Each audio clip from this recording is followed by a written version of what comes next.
Umat Islam khususnya yang berpengetahuan agama tidak hairan melihat dan baca hal ini kerana Nabi Muhammad sallallahu alaihi wasallam sudah pun mengabarkan pada masa hidup beliau banyak terdapat hadis-hadis yang bertalian dengan firqah-firqah perselisihan faham di kalangan umat Islam. Dan di antara hadis-hadisnya, fa innahu man ya'ish minkum min ba'di fasayara ikhtilafan katsira fa'alaikum bisunnati wa sunnatil khulafa'il mahdiyyin ar-rasyidin tamassaku biha wa 'uddu 'alaiha bin nawajiz. Maka bahawasanya siapa yang hidup lama di antaramu niscaya akan melihat perselisihan faham yang banyak. Ketika itu berpegang teguhlah sunnahku dan sunnah khulafa ar-rasyidin yang diberikan hidayah. Pegang teguhlah dan gigitlah dengan gerahammu. Gigitlah dengan gerahammu, ini metafora tuan-tuan ya, bukan kalam yang hakiki, iaitu metafora ataupun dalam bahasa Arab disebut sebagai majaz, bahasa kiasan atau bahasa perumpamaan. Dalam bahasa Melayu pun ada, dalam bahasa Arab apa lagi tuan-tuan ya. Jadi bila dikatakan di sini gigitlah dengan gerahammu, jangan pula kita gigit kitab hadis tuan-tuan. Jangan kita terlalu lurus bendul tuan-tuan. Kerana orang-orang Wahabi dia lurus bendul. Apa yang ada dalam ayat itu, maka itulah yang menjadi pegangannya. Bila disebut oleh Allah dalam Al-Quran, Ar-Rahman 'alal 'arsy istawa, dia kata Tuhan bersela di atas arasy. Lurus bendul tuan-tuan.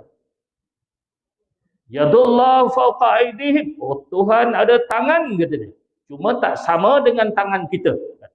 Ini lurus bendul tuan-tuan. Nuzulullah. Oh, dia kata Tuhan turun daripada atas ke bawah.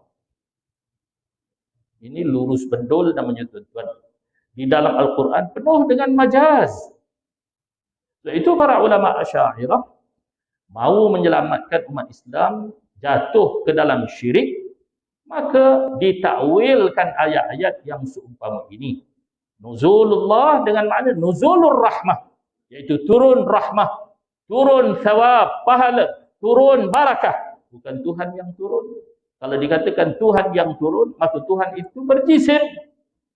Turun dengan makna daripada atas ke bawah.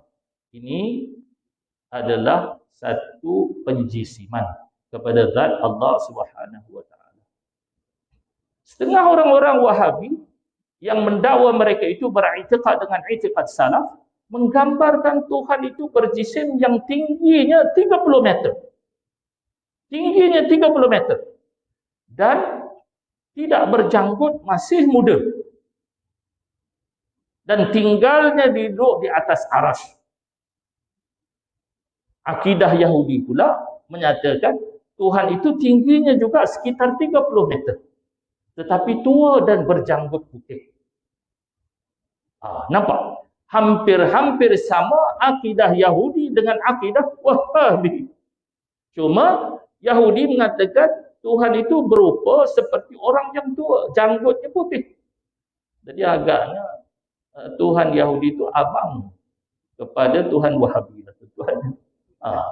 Jadi tuan-tuan, puan-puan, sidang hadirin, hadirat kasih sekalian, ini adalah dianggap penjisiman.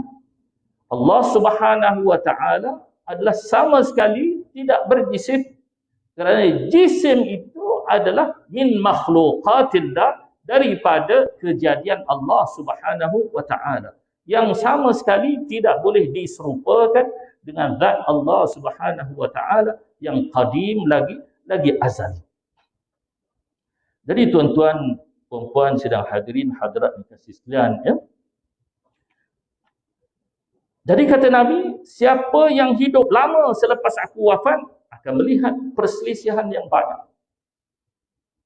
Kata Nabi, berpeganglah dengan sunnahku dan sunnah khulafa'ur rasyidin, dan gigitlah kuat-kuat dengan gerahamku, dengan makna pegang kuat-kuat. Jangan lurus bendul, gigit pula dengan gigi kita kitab hadis. Bukan begitu tuan-tuan. Maksudnya pegang sungguh-sungguh dan jangan lepas-lepas lagi pegangan yang benar itu. Tujuan hadis ini terang bahawa akan ada perselisihan faham dalam lingkungan umat Islam dan bahawa Nabi Muhammad sallallahu alaihi wasallam menyuruh umat Islam ketika melihat perselisihan-perselisihan itu supaya berpegang teguh dengan sunnah Nabi dan sunnah khalifah ataupun khulafa ar-rasyidin, Sayyidina Abu Bakar, Sayyidina Umar, Sayyidina Uthman, Sayyidina Ali radhiyallahu anhum ajma'in.